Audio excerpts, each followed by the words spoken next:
So it looks like we're on. So my name is Chuck Watts, and I'm the past president of this first Empathy Surplus Congress. And our president, Karen Reed, is out ill today, and I'll be serving as your master of ceremonies. Today's our Caring Citizens Solutions Day.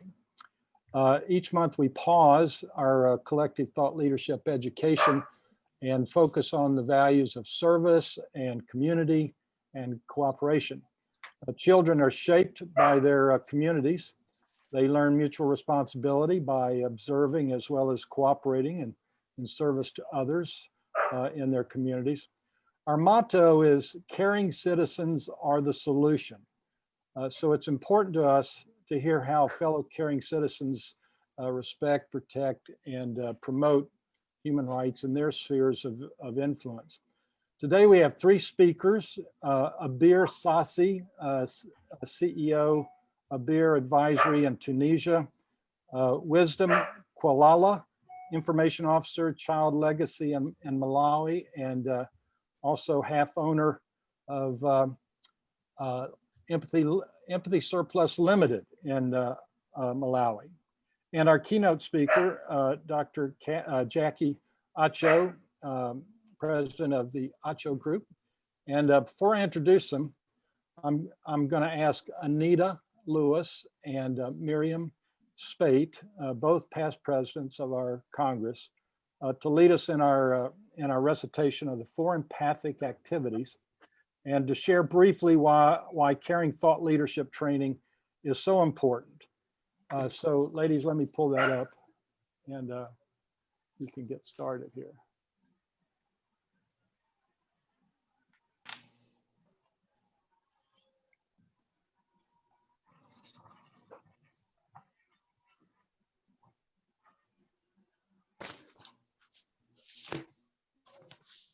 All right.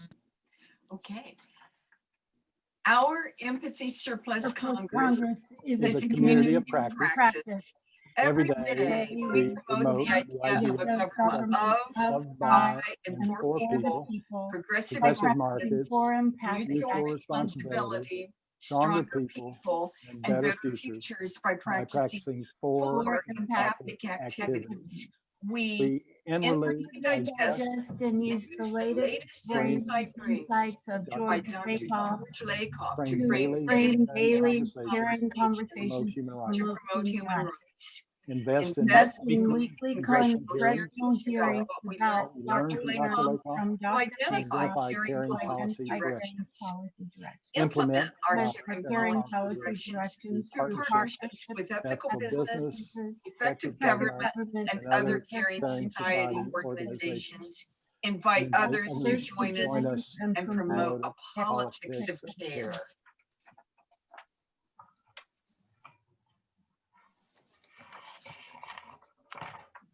So Miriam. Okay. Thank you, Anita and Chuck. Our first Empathy Surplus Congress is a member organization of the Empathy Surplus Project, a 501c3 collective education organization. We are focused on caring thought leadership training. On the first gathering of the month, our Congress pauses its weekly discussion of one of Dr. Lakoff's books to hear from people working in the areas of our identified policy directions. Dr. Lakoff tells us that framing our advocacy and political conversations around empathy and responsibility is very important. Here's a short quote from Dr. Lakoff about why caring thought leadership training is so important. We have inherited the Enlightenment theory of mind that reason is conscious, literal, logical, unemotional, disembodied, universal, and functions to serve our interest. This theory of human reason has been shown to be false in every particular, and yet it still persists. In many aspects of life, it doesn't matter. But in politics, old Enlightenment theories can have very negative effects, like the following 6. It provides a misleading view of political ideologies, and of how voters think. It hides from the public and the press much of what contemporary conservatism is about and is trying to achieve. It can hide the most important of issues. It can keep progressives from consciously articulating their moral vision and the moral vision of government, which is protection and empowerment. It forms the basis of neoliberal thought, which too often leads progressives to surrender their ideals to conservatives without even stating them. And it can make progressives ineffective. It is up to us to inwardly digest the new science and invite others to do the same. Thanks, Anita and Miriam. I met Abir, Sassi, at the virtual joint meeting of the UN Global Compact and the UN General Assembly in September.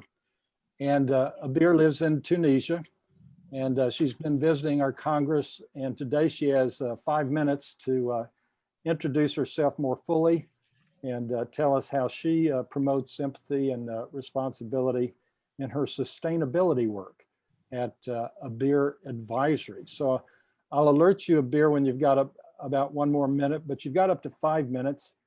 And please wave at Abir to make her feel welcome. Hi, thank you. Thank you so much, Mr. Watts. I'm really pleased and honored to be Chuck, with please. such a Chuck. wonderful team like you. And I'm Abir Sassi from Tunisia. I'm a textile engineer. I have 36 years old, and I'm founder of Abir Sustainable Advisory. So I'm starter founder because I was obliged to leave my job because of the pandemic. So I decided to go further and to work on sustainability. Why I'm here today, why I'm here with you, because I believe on 2 strong values, and I honestly care about these 2 values, and we share it together, which are empathy and responsibility. I worked for 10 years in multinational company before on sustainability and quality and development, industrialization. I met a lot of people, industrials, suppliers, workers. I was making audits in all over the world, giving trainings in all over the world in many countries. And I believe always in empathy and in responsibility and mutual responsibilities, because I believe honestly on that. We cannot achieve, for example, the 17 SDGs without having empowered people, without having people happy workers, happy people, happy women, girls and boys and men. So it's very important for me to go deeper on this topic. And I believe that in my country, in Tunisia, instead of the hard situation, economical situation because of the pandemic, and we have a huge number of unemployments. So I feel myself responsible to provide better future by creating this own business, to accompany people and to be here to share my expertise and to help people to provide them a better future and to have stronger people by sharing our values, by sharing our knowledge, by helping them to go and to pass the difficult situation. And here we have also a huge role of the governments. We are talking about promoting effective governments and talking about progressive markets. And here I believe that together we can go far, because we cannot go far by being just focused on his own job and not sharing these values with people and giving them the strength to go and to discover this world and to be able to protect our planet. Who will protect the planet? People, empowered people, happy workers, and we can provide this by the empathy. And I honestly believe on that. And I'm so happy to be with you today. I don't know if I did past 5 minutes, but I want to talk more and more and more. You've got 2 more minutes if you want them, Abir. Okay, so I just want to evoke one example. I've organized the cleanup day for 2 years here in my city in Tunisia, just to provide a clean place for sick people to be able to practice sport. It's just near the sea, and it's very nice to see all people being able to have small walks on, or to run a little bit in such a clean area. And it can be a big project, and I want to go further with this project. I was just inviting citizens. I was caring about the citizens which are living here in my city, because if everyone tells himself that he's just he has just the role to provide by his job a normal economical situation, that's not what we need. We need just to have empowered people and to help them to go further. You've got about 30 more seconds, Abir. Okay, so I just want to say that I decided to build my own business here in my country because I have the responsibility and the role to be active in my country and to help people here, because they need me and other responsible people. With mutual responsibility, we can achieve little by little our targets, and we can work about the 17 SDGs by empowering human being. Thank you so much. Very nice. Yeah. Wonderful. Congratulations on starting your business. Yeah. Thank you so much. Thank you. It's a brave step, but it's so liberating too. Yes. Yeah. Thank So you. I became acquainted with Wisdom through Anita's work in Malawi with the Empathy Surplus Limited and Child Legacy. And Wisdom lives in Malawi, and he's been visiting our Congress as well. And he too has about 5 minutes to introduce himself more fully and tell us how he promotes empathy and responsibility in his work with Child Legacy, and now in his work with the Empathy Surplus Limited. And so I'll alert you as well, Wisdom, about your time, but take it away. Thank you so much, Mr. Chai, for this opportunity. To begin with, is a brief background of myself. As it has already, you have already said, my name is Wisdom Khawalala. I'm from a humble family, humble background. That's my parents are just local farmers. So we were raised up in the poorest rural areas in Malawi. But in my tender age, my mother and my father divorced, and life became so difficult for me and also my siblings, to the extent that we could hardly eat and attend education. For me to be where I am today is because, or it's as a result of collective support from a number of people driven by empathy. So at the moment, I'm working with the Child Legacy as a knowledge management officer. Child Legacy is a non-profit organization situated in one of the rural areas of the Lilongwe district in Malawi. And also I happened to come across Empathy Surplus Limited in Malawi through my friend Anita Lewis. We believe to continue working as a team in this project. And also after I went through the values, I was convinced, that we really need to be caring citizens. Once we are caring citizens, we are the solution to the community which surrounds us. So among the values of Empathy Surplus project, I came across some, and one of them is empathy and also responsibility, and also the strength of taking such actions on empathy and responsibility. So I would like to be also brief on that. First, I'll start with empathy.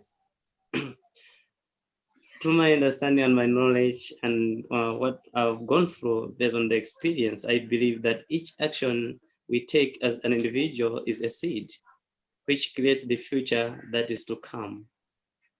We go at the personal and local level to bring about the culture of peace and also the call for justice and liberation and human fulfillment. The education begins at home as a childhood from our mothers and our parents. It was unfortunate that my parents divorced, but I believe that this begins in our homes, in childhood from our mother and our fathers.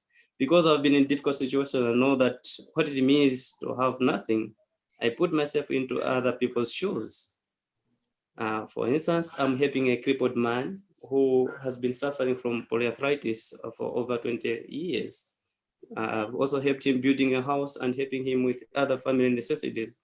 And I can in my capacity, since I also have limited resources, this is all, the factor is empathy.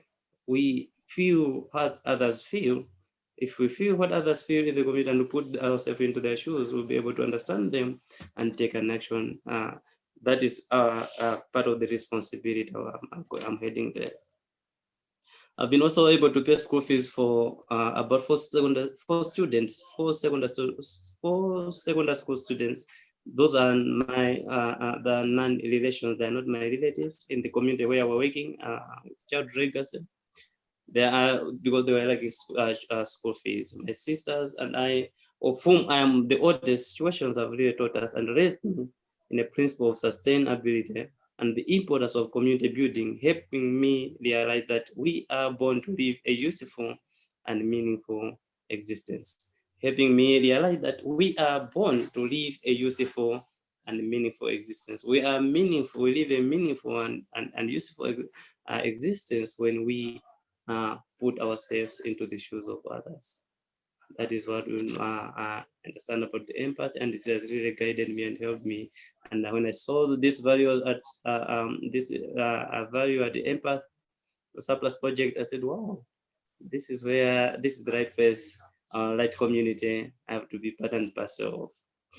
On the responsibility as an individual, I believe that it is our responsibility as human beings to take an action wherever necessary. We must remember that we reap what we plant. If we promote human rights by promoting justice, peace, and love in our communities, they bear fruits in our communities, and we harvest from the people in our communities.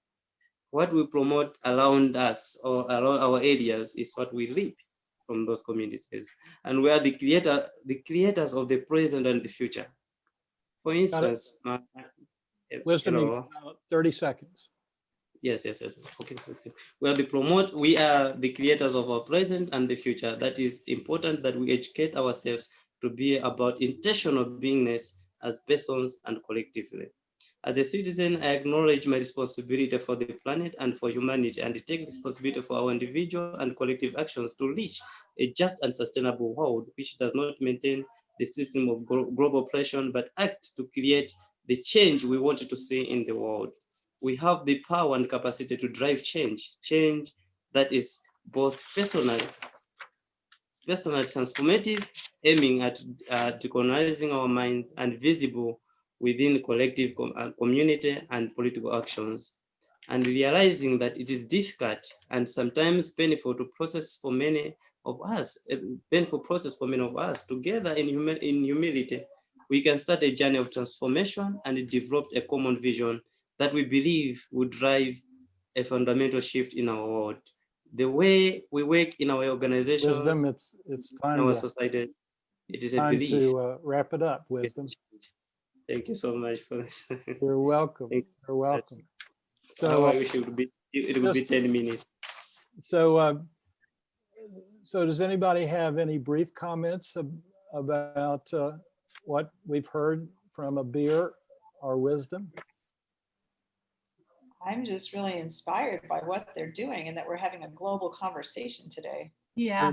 pretty That's- amazing, isn't it? That's the way I feel too, to hear both of them talking about empathy and responsibility and their personal experiences. No matter what happens in my corner of the world, to know there's far-reaching people using those words and having those values is really inspiring and hopeful. Thank you. Yes, I feel the same way. It inspires me to talk more about empathic foreign policy in the United States, empathic diplomacy. And so thank you, Abir and Wisdom. So I'm real excited to have you here, Jackie. And I've been racking my brain to try to remember when we connected, when we met. Maybe it was on LinkedIn or Facebook. But anyway, Jackie and I both have theology training from the University of the South. And so maybe it was through Tracy Lynn, who was the... I don't think she's the one who connected us, but we figured out that we have her as a friend Yeah. of common. Yeah. Afterwards, yeah. You know, anyway, so I find that's a great connection. Jackie learned her empathic work ethic from her dad, working in her family grocery store growing up. If you get a chance to see her TED talk, that's a great talk. And working in that family grocery store inspired her to study chemistry. And so Jackie's bachelor degree from the University of Michigan and her master's and PhD from MIT are all in chemistry. Wow. And before starting her empathic strategy and leadership consulting firm, the Acho Group, in 2005, Jackie was a partner with a corner office at McKinsey & Company, global consulting firm. And Jackie was named one of 500 most influential women in Northeast Ohio by Northern Ohio Live magazine, and a 2019 Women Living STEM honoree. And I checked that out, and I really appreciated that, the website and what that's all about. And Jackie, I'll give you a heads up when we've got when we're getting close to maybe 2 to 3 or something like that. And but please wave at Dr. Jackie Acho to make her feel welcome, that we're glad she's here. Thank you. So Yeah. glad you're here, Jackie. Oh, I'm so glad to be here. As I said before we even got started, I can't think of a better way to spend American Election Day. And with you all, we're all trying to hold our breath and pass time, and it's going to be a while. So there's really no better conversation to have than the one that we're having right now. I'm so glad. Thank you for including me today. Oh, so glad you're here. Okay, so I'm going to pull up your pictures here. Sure. So yeah, so Chuck asked me to speak about a book that I published in February of this year. It's called Currency of Empathy. See, it's actually a coin with a heart cut out. And so I'm going to talk to you today about unwinding our mix-ups and excavating empathy. So let's just go. So happy American Election Day. Can you see that, Jackie? I can. Thank you very much. Yeah. Let's hope the arc of the universe bends toward empathy today and every day going forward. Having seen your third biannual report to the UN Global Compact, I know this group realizes how much we, and Abir mentioned as well, how much our Earth home depends on us living into this value. It's a relief to pass part of this day with you, reveling in empathy. Empathy is our lifeblood, our superpower, and the antidote to fear, an addiction which will surely be stoked by the American media as well as our current administration. So it's so important that we really just revel in it together. This empathy or ability to approximate the world from someone else's perspective is truly a human superpower. I like to use the word approximate because we can never fully walk in someone else's shoes or know what they experience, but we can get close enough to gain perspective and experience positive resonance, good vibes, healing energy, profound synchronicity. We've all felt that in the company of certain people, and the opposite in other company. So I find it's helpful to keep in mind that empathy has two parts, and you may have talked about this already, but I like to kind of use it as a way to set the foundation for all of us. Next slide, please, Chuck. So for a mature empathic response, you have to consider cognitive and affective empathy. Is that something you all have talked about before? Yes, yes. You could also call them imaginative and feelingful empathy. And in order to have a mature response, these capacities both have to be present and in communication with each other. This I've always found so interesting. If you have a high capacity for imagining what someone else is feeling, but no emotional response to that person's feeling, manipulation and harm are completely possible. And that's one way that people look at psychopathy.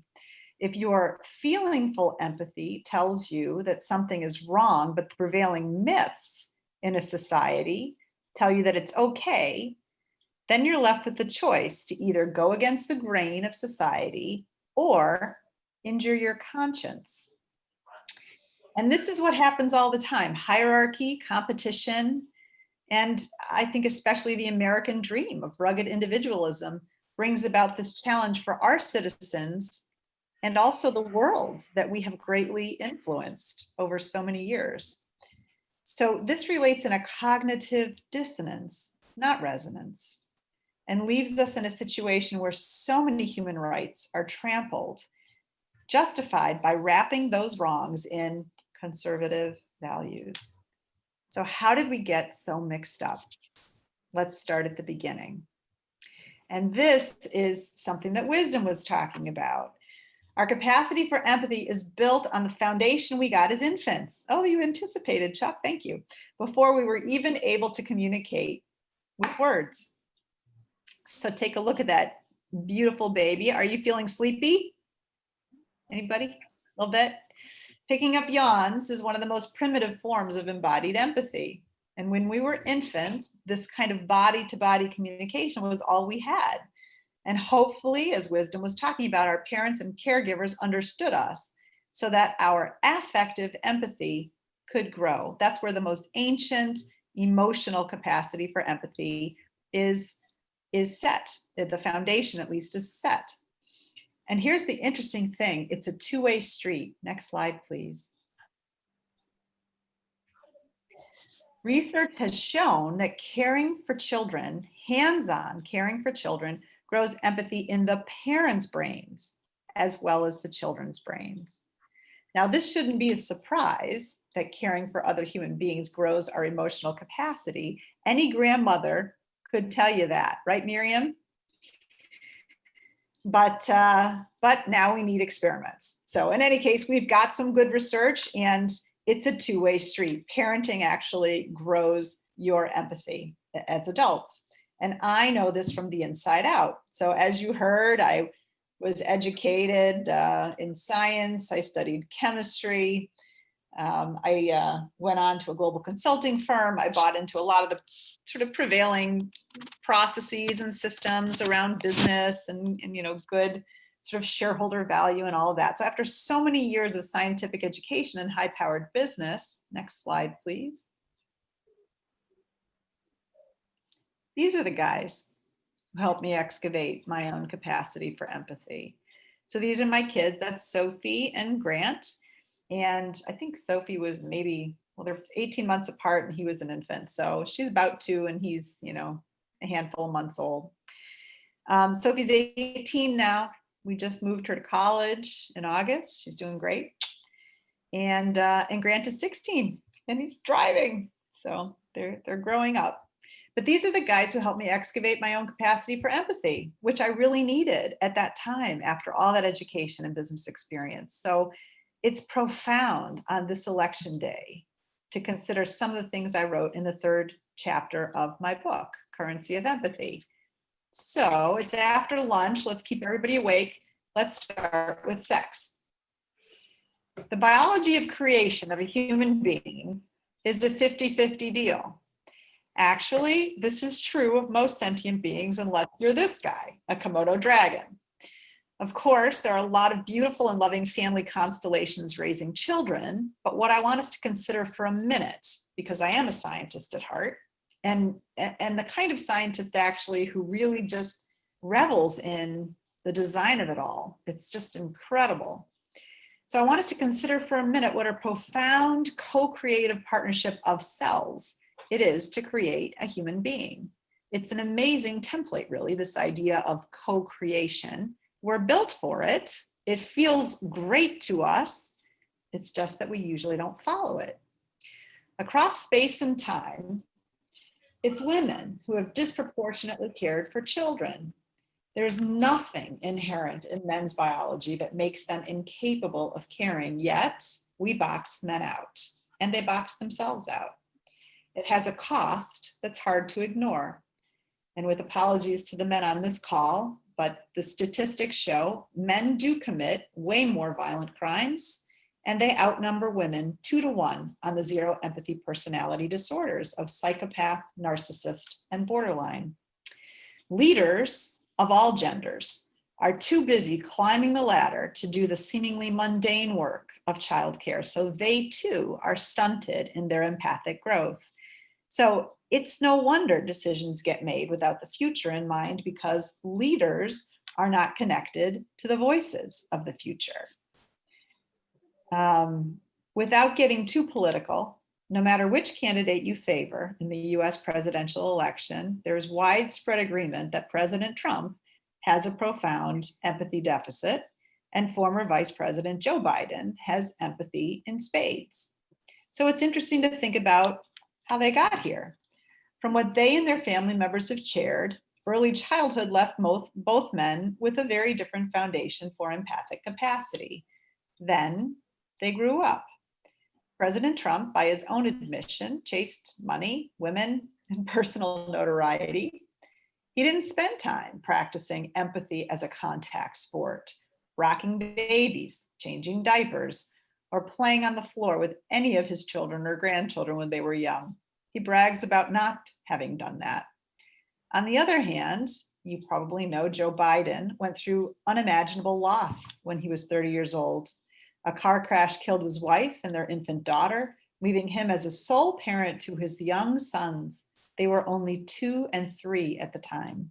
Rather than check out, he did what so many working parents do. He put them first, juggling work and family with long commutes, long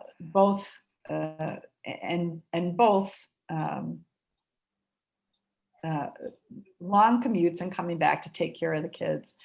So I'll leave it to you to Google pictures of both of these candidates with babies. The pictures are worth 1,000 words. And you'll get a sense for how much babies detect empathy, which is a lot. So even in normal circumstances, it can be painful working to retain both identities as a professional and a parent. We have the worst parental leave of any developed country in the United States, and we consistently rank near the bottom of work-family balance. It's very hard. I felt it from the inside out as I walked that line over the last 2 decades. Maybe you did too. But it's worth it. The prize is empathy. It's a pot of gold we give our kids and ourselves, unless we don't. The font of all the isms, racism, sexism, ageism, any ism, the font of all isms is fear, really. We can shroud it in anger and justify it through myths about hierarchy and things we believe. But really, it starts with fear and scarcity. I don't have enough. I won't have enough. Often this perception of scarcity is emotional rather than physical. Where does it come from? Let's go back to when you were an infant, communicating your needs without words. Were they met? If so, you start to feel that the world is a safe place, an abundant place.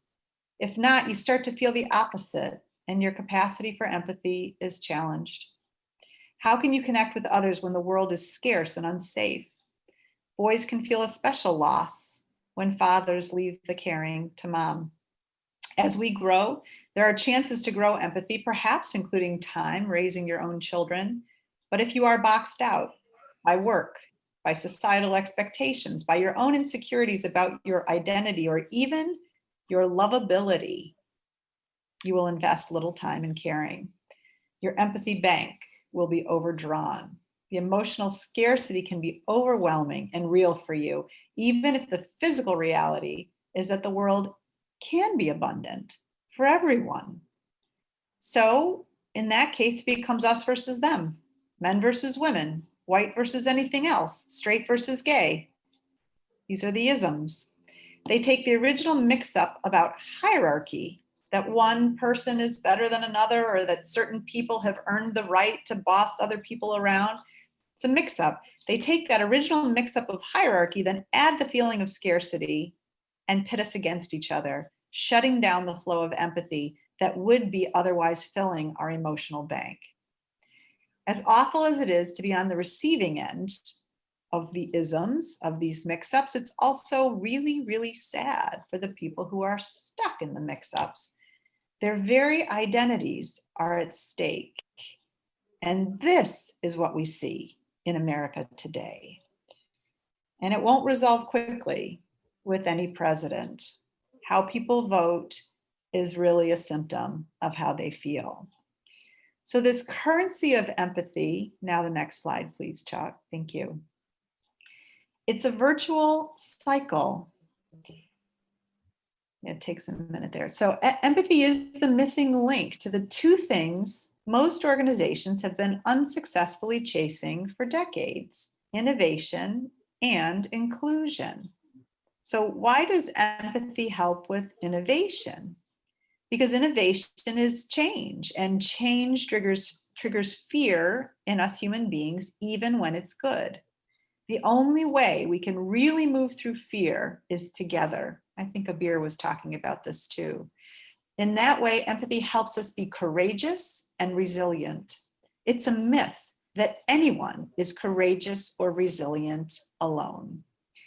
Empathy is the starting point for real inclusion because it orients us to be curious and understand somebody else rather than judge and exclude. More innovation means there's more pie, there's less fear, and innovation is really only good if it includes perspectives and solutions for everyone. It's only really good if innovation has soul, not just a way of getting a handful of people rich.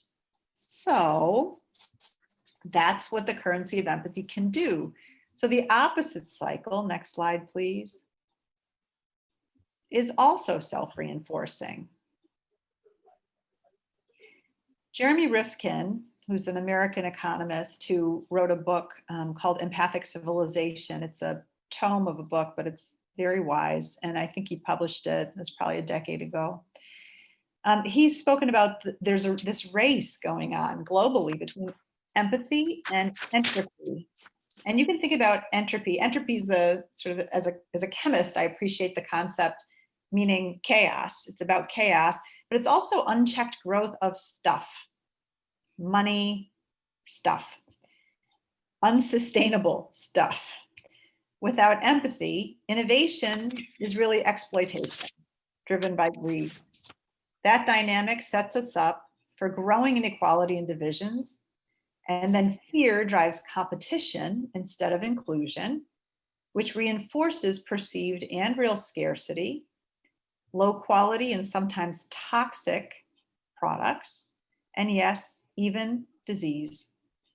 Doesn't this unfortunately look and feel all too familiar today? So we need to undo this cycle and inject empathy, which can create the virtual cycle again. No matter who wins this presidential election, our challenge will be to realize a whole new identity for Americans, but also globally, not based on competition, hierarchy, winners and losers anymore. Some people bank on the concept of conscious capitalism, which I like, but I actually find empathy a clearer lens and the only real answer. It is the most valuable currency of all for ourselves and others. When our systems serve, when they get reoriented to serve our empathy and humanity, we will all prosper physically, emotionally, and I would say even spiritually. And it will be a future way more beautiful than any one of us could design alone. Co-creating a future which includes everyone, a realization of the abundance that we have that's possible, a realization of heaven on earth, if you will. It's possible. I know it doesn't always feel that way, especially lately, but it can only happen when innovation and entrepreneurship have soul, inspired by people whose empathy is intact, both inside big organizations and small ones. Empathy is the way and our compass. With empathy, we start to realize that hierarchy is a mix-up that just leaves us lonely, dehumanized, and in precarious positions, whether you try to position yourself at the top or not. With empathy, we understand immediately that we don't need to make more food products that make us sick and addicted, like so many Fortune 500 companies have been doing for decades. With empathy, it's abundantly clear we don't need spaceships for wealthy people to escape this mess we've made on Earth. I believe we should stop applauding for that and stop applauding and reinforcing the narcissism. I think many of us are finding out through the pandemic that we don't even need as much stuff and busyness as we used to think. It's one gift of an otherwise very difficult time. What we need are solutions for how we can grow empathy from the inside out, in our homes, in our workplaces, and out in society, online and in person. We need cures that don't kill us faster and in worse ways than the diseases we're fighting. We need clean food, water, homes, and air so that our bodies can work as they were designed, rather than fight cancer and succumb to pandemics. We need to steward something bigger and more powerful than money. We need to steward this currency of empathy. It's not a pipe dream or crazy. And I think it's becoming apparent to more people now, perhaps, since we've been running at such a deficit for at least the last 4 years, although it started before then. It's not even contrary to long-term success to optimize the currency of empathy. Our processes and systems have worked against humanity, and 70% of people consistently admit they are checked out when they take those Gallup polls at work. Walking into most organizations actually made me hurt. And over 27 years now, as a consultant, a coach with a big firm and on my own, I've walked into, oh geez, hundreds at this point. Some of them made me hurt. So I came to realize that organizations were failing to honor basic human needs. Next slide, please. We need to invest in 3 things that are simple, but not easy because they fly in the face of the prevailing wisdom about how organizations should work and how leaders should lead. Yet, organizations are made of people. So we fundamentally need, number 1, meaning. I think maybe wisdom was talking about that. We all come together to do something bigger than ourselves. It's why we're on this Zoom call right now, because it feels good to be in company doing something bigger than ourselves. Number 2, people need to grow. We all crave it, no matter how old we are.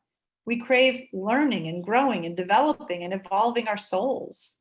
And number 3, we need to be able to be whole. And this has been really hard in many work environments. To be the people who we are, male, female, black, white, gay, straight, whatever identity we bring, and also with a life and responsibilities and perspectives and gifts beyond shareholder value. Sometimes zero empathy isn't just painful, it's fatal. So you can imagine, I almost dropped the phone when Detective Gibbons from the Cleveland Police called me in 2015 saying, "I think we have a problem with empathy. Can you help us?" Diligently and consistently focusing on these three things shifts organizations, even the police. Over 2 years, the Cleveland Police 4th District achieved 29% reduction in use of force, 45% reduction in citizen complaints, and they garnered over half of the transfers in the entire Cleveland Police Department. The 4th District is the most violent district in Cleveland, which makes it one of the most violent places in the country. Seeing a wave of people transferring in was unprecedented. But they wanted to work in a place that had meaning. They wanted to work in a place that allowed them to grow. They wanted to work in a place that allowed them to be whole. And then they could take all that out into the community and give empathy because they had something to give. You can't give what you don't have. And so this is one way of changing from the inside out. And if the police can change, so can we. We can start small and work from the inside out, just as Mr. Rogers told us years ago. Next slide, please. So I don't know how many of you ever watched this program or maybe watched it with kids or grandkids, but he actually is in my book with permission from the Fred Rogers Foundation, because he really was empathizing with children. Even though he wasn't with them in person, he was doing it on the screen. And I think this is a really interesting song to consider. I won't read the whole thing for you, but it's called "What Do You Do with the Mad That You Feel?" And I think that especially given there's been so much externalization of vitriol, well, from the president of the United States, and he's flown cover for a lot more of it online. And this song actually talks about how to do something with the mad that you feel rather than externalize that vitriol and just create a vicious cycle. What do you do with the mad that you feel? When you feel so mad you could bite, when the whole world seems oh so wrong and nothing you do seems right. What do? Do you punch a bag? Do you pound some clay or some dough? Do you round up friends for a game of tag or see how fast you go? It's great to be able to stop when you've planned a thing that is wrong and be able to do something else instead. And think this song. I can stop when I want to, can stop when I wish. I can stop anytime. And what a good feeling like this. And I know that the feeling is really mine. Know that there's something deep inside that helps us become what we can. And I would say that's empathy. For a girl can someday be a woman, and a boy can be someday a man. So those of you who watch Saturday Night Live will realize that that's also the way that they've characterized Joe Biden. And I think there was even a tweet from President Trump's campaign manager about Mr. Rogers thinking that it was weak. They were thinking he was weak, but we know that it's profound strength. So I'm so grateful to have passed some of this election day with you. I want to thank you for having me. Next slide, please. And I hope that we will be staying in touch. Yeah, there's the book. So if you get a chance to read it, please leave a review on Amazon. Those are wonderful. They're little gifts that I like to pick up. And I think we can all just hope and pray and breathe and pass this time together. So thank you for having me. You're so welcome, Right. Jackie. It's just been great. It's just been great. So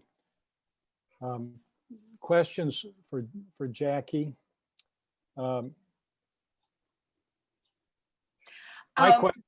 Quick question is, Okay. be sure and send me the address you want me to send your Illustrated Universal Declaration of Human Rights 2. It's our gift to each speaker. Fabulous. Just let I me mean, know you get your personal copy. So Anita, you have, Right, right. Please, can you sign it for me, please? you bet, you bet. Oh, Thank you. yeah, I recently watched a series about babies on TV, probably on Netflix. And it described how from ages 6 months to 10 months is when babies are so wide open. That's when they are able to understand the basics of any language. And that at 10 months, because of the ontology of child development, at 10 months, they, when we common people would look at it, we'd say, oh, they're going into their shy stage. Now they're becoming shy. And what happens is they turn and they focus all of that then on their parents or those who are taking care of them. And I just found that really amazing that it's so specific, 6 months to 10 months, you know, like that.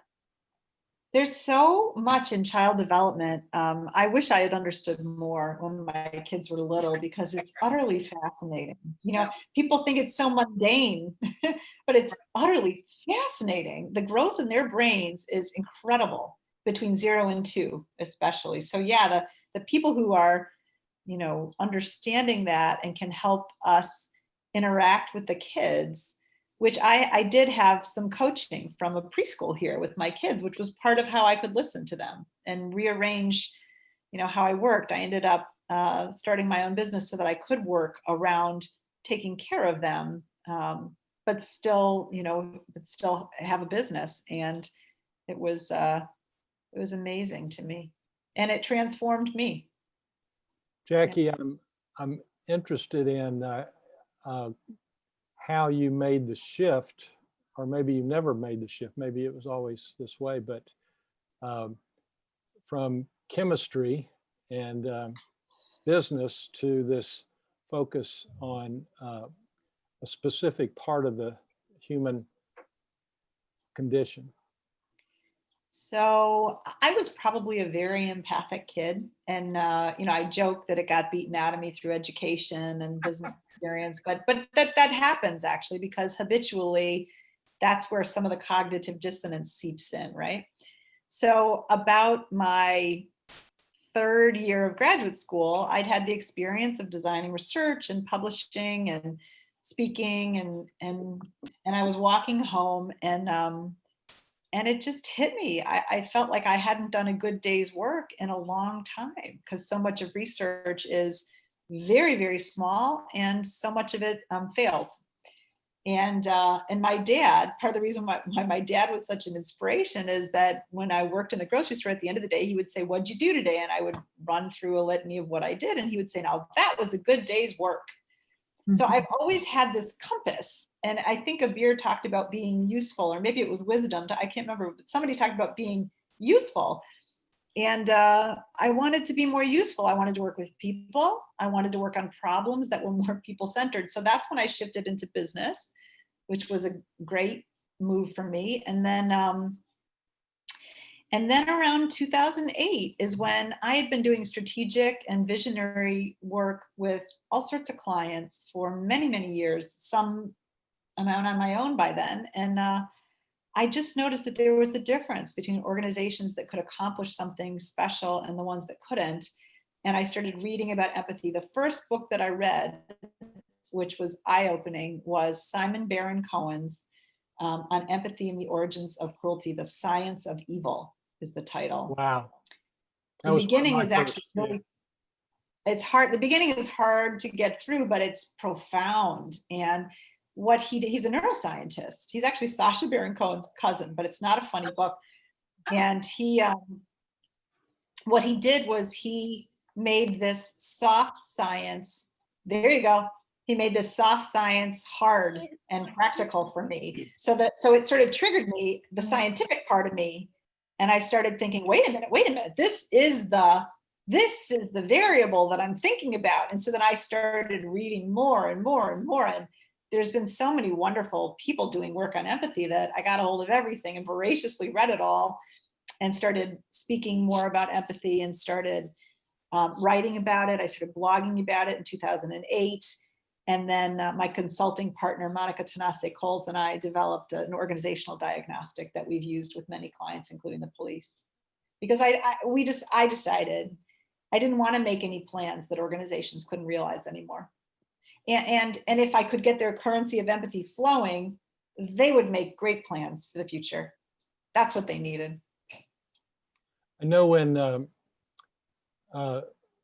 we were starting this organization 12 years ago, I had been on Dr. Lakoff's advisory board, and he had a fellow named Joe Brewer, who was a part of the Rock Ridge Institute. And I said, Joe, you know, who's our target audience? And Joe said, business, because they're used to talking in terms of mission and goals and values, especially values. And so if you can engage business, and so it sounds like you discovered that early on. That's why I juxtapose the words currency and empathy. Yeah, I really like that. Yeah, the idea is to value something that has been devalued to our detriment, to the detriment of shareholder value, actually. Yes. So I mean, organizations have been struggling to achieve innovation, struggling to achieve diversity and inclusion, and the missing link is empathy. And if they get that right, then they can actually achieve what they're trying to do. Yes. Yes. This has been wonderful. Anybody else have some questions? Abir? Yes. So first, thank you. I'm so glad to know you, such an empowered woman. And I have a small question. What's the most inspiration you had just to change, like Mr. Watts said, to change from chemistry to other topic? What's the most let me say click or inspiring thing which provide you such an inspiration and to be involved in this topic? That's like the biggest question of all. It's a fabulous question. and it was my kids. And you know, I kind of felt bad that I left my daughter so much work to have to wake me up, to wake up and help me remember my empathy. But it was interesting. I was working with a client. I always struggled with, you know, feeling like I was in the right place at the right time, like most working parents. And I remember looking out the window from my home office, and the bus was pulling up, and I said to a client, "Oh, I'm so sorry, I have to go. I got to meet the bus." I think my son was in kindergarten. And she said, "Well, how wonderful that you have this break, that you then, you know, can sort of let it all go to the back burner and come back to it later. And doesn't it make you more creative?" And I was like, it was the first time I considered not the hardship of that integration of work and home, but the gifts of it. And when my kids woke up that empathy and helped me remember what it was like to be a kid, kind of, you know, I took all that back, and I started choosing very different clients. I started working with more nonprofit organizations in town that were doing things that I thought would make a difference. And then eventually I did shift to focusing on empathy and cultural work, because I just thought, okay, this is the bullseye. If I do this work, then all the good stuff radiates out of that. And if we do it in professional environments, it was the language that I could translate for people. They take it home and experience home differently. So yeah, it was the kids. Thank you. Thank you. So I can't believe it's 3 o'clock already. Chuck, And, can you make sure we all have an email where we can talk to Jackie further if we have more to say? I would Absolutely. love that. Absolutely. Yes, absolutely. Well, it's just been amazing. Thank you so much, Jackie. And maybe you can come back again. And I'll get you your signed autograph copy of the Human Rights Pocketbook. We'll close with our Caring Citizen Declaration. And hang on a second, let me pull that up real quick. So I'm not, can everybody see that? We're good. Yes, So I, I I'm am a a caring caring citizen. citizen. I I occupy compassion. compassion. I hear. I hear highly highly resolved that resolved this nation God under God shall have a new birth of freedom. freedom. And and that the government government of the of the people, people, by the by the people, people, for the people, perish from the earth. from the earth. I am a I am person a person with with rights, human rights. human rights, care for I my own care safety, for my own safety and happiness happiness, others. and that of others. I am the I am the solution solution to to expanding expanding life life, extending liberty, life, and the pursuit of happiness. and for the To the support of this support of this declaration. declaration, Join join caring caring, citizens, citizens, known and known unknown. and unknown. We We mutually pledge to each each other other our our lives, lives, our our pursuits, and our our sacred honor. sacred honor. Sacred honor.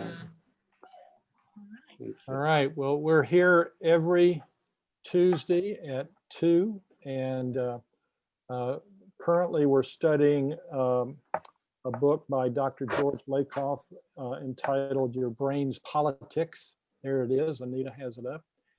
And we're on, I think we're going to be on chapter 3, section 4, about the progressive nurturant family. So it'll be a great segue from your talk today. Thank you again so much, Jackie. And